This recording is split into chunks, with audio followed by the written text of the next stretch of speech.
Құрметті тыңдармандар, дұрыс сөйлейік бағдарламасының келесі тақырыбы қарым-қатынастың екі түрі жайлы болмақ. Ресми және бейресми түрі. Анар ханым, осы жайлы тарқатып айтып берсеңіз.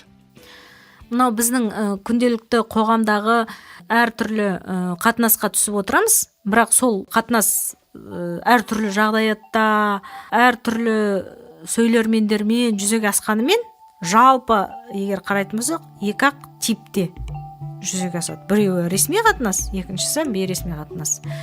Осыны мына біздің тіл үйренушілерге жақсылап ажырата білген дұрыс. Ресми қатынаста қолданатын сөздердің барлығын сіз бейресми қатынаста қолдана алмайсыз. Бейресми қатынаста ғана, керісінше ресми қатынаста қолдансаңыз сізде күлкі тудыратын жағдаяттар көбейіп кетеді. Сондықтан кішкене осыны ажырата білсін деп бүгінгі тақырыпты осы мәселеге арнап отырмыз. Ресми қатынастың өздеріңіз енді барлықтарыңыз жақсы білесіздер.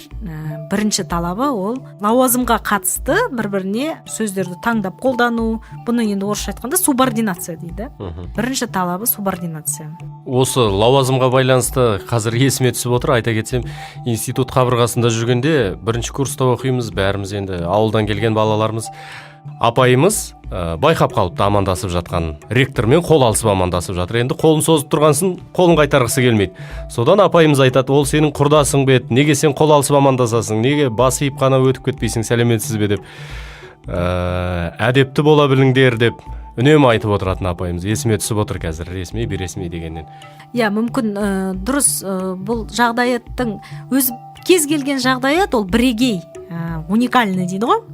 Біз қазір енді дәл сол кездегі ситуация, жағдаят қандай болғанын білмейміз, дегенмен де мүмкін апайларыңыздікі де дұрыс шығар. Өйткені өзіңіз елестетіңіз, бір жоғары оқу орнында қанша студент бар, олардың бәрі ректорға қол беріп амандасатын болса, ол кісінің уақыты жетпейді ғой оған. Иә. Рас айтасыз. Бірақ кейде ректордың өзі бір өзінің студенттеріне ілтипат танытып, бәрімен қол беріп амандасуы мүмкін. Ондай жағдайда бас тартуға болмайды. Иә. Дұрыс. Бұл жағдайда бірінші оқушы қол созып тұр ғой. Ректорды ыңғайсыз жағдайда қалдырып тұр. Амалсыз ол онымен амандасып тұр. Иә. Мүмкін дұрыс, ресми қатынаста көп осындай нәзік қалтарыс тұстары бар, оны ескеру керек ресми қатынаста. Бейресми қатынас бұған қарағанда еркіндеу. Өйткені бейресми қатынас кімдердің арасында жүзеге асады? Бұл бірін-бірі үнемі көріп жүрген адамдардың арасында, немесе ерекше бір субординациялық алшақтықты сақтау талап етілмейтін жағдаяттарда жүзеге асады. Сондықтан бұл жерде еркіндік болады. Ал енді ресми қатынаста ондай жоқ. Мысалы, мынандай бір қызығы, осы ресми қатынастағы қарым-қатынастың тілді қолданудың ерекшелігін білмейтін кейбір кісілер, мысалы, осындай құжаттар дайындаған кезде, құжаттарын оқығанда осыны байқайсыз. Мысалы, мені бүгіннен бастап осы мекеменің осындай қызметіне жұмысқа алуыңызды сұраймыз. Мен ресми қатынаста өтініш білдірдім. Енді осының ауызша формасына көшейік. Ауызша, бұл жазба формасы, иә? Онда сіз мысалы ауызша формада қалай айтасыз? Сіз өтініш жазбайсыз, сіз жаңағы өзіңіздің бастығыңызға бардық дейік. Онда мысалы бүйтіп айтасыз: мәке, осы жылдың наурыз айынан бастап тіл мәдениеті бөліміне жұмысқа ауыссам қайтеді дейсіз. Ауыссам қайтеді деген сұрақпен беріп тұрсыз, иә? Ал тура осы форманы бар жазуға түсіру, өтінішке егер жазып қойсаңыз, онда ол өтініш болмайды. Жай кішкентай хат, хабарлама болып қалады. Енді қараңыз, осы бұл ресми қатынастың ауызша формасы. Осы ақпаратты сол мәке сіздің құдаңыз болса, үйде шай ішіп отырғанда, жұмыста емес енді, қалай жеткізесіз? Ой, құда, айналайын-ау енді. Ана бөлімге ауысайын да, осы қашанға жүре берем қатардағы қызметкер болып. Бір-екі күнде ауыстыр мені дейді. Дәл айын айтпайды, дәл күнін айтпайды. Көрдіңіз ба? Ресми қарым-қатынас пен бейресми қарым-қатынастың айырмашылығы осында. Немесе мен осындай бір қызық тапсырмалар берем.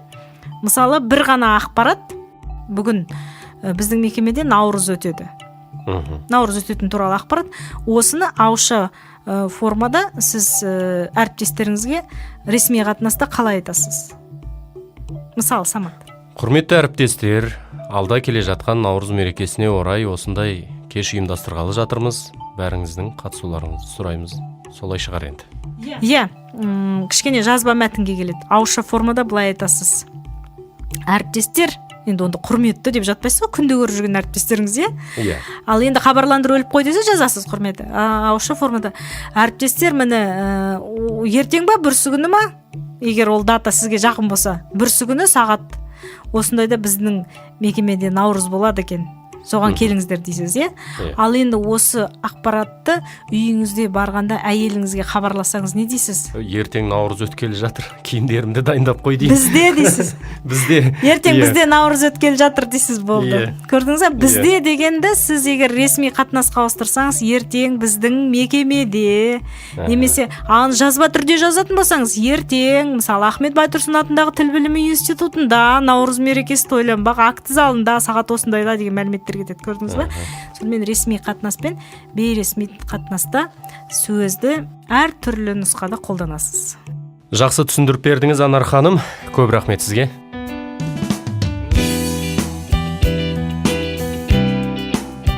Вики білім қоғамдық қоры. Қазақстан Республикасының Мәдениет және спорт министрлігі тілдерді дамыту және қоғамдық саяси жұмыс комитеті тапсырысы бойынша дайындалған. Алматы қаласы, 2015 жыл.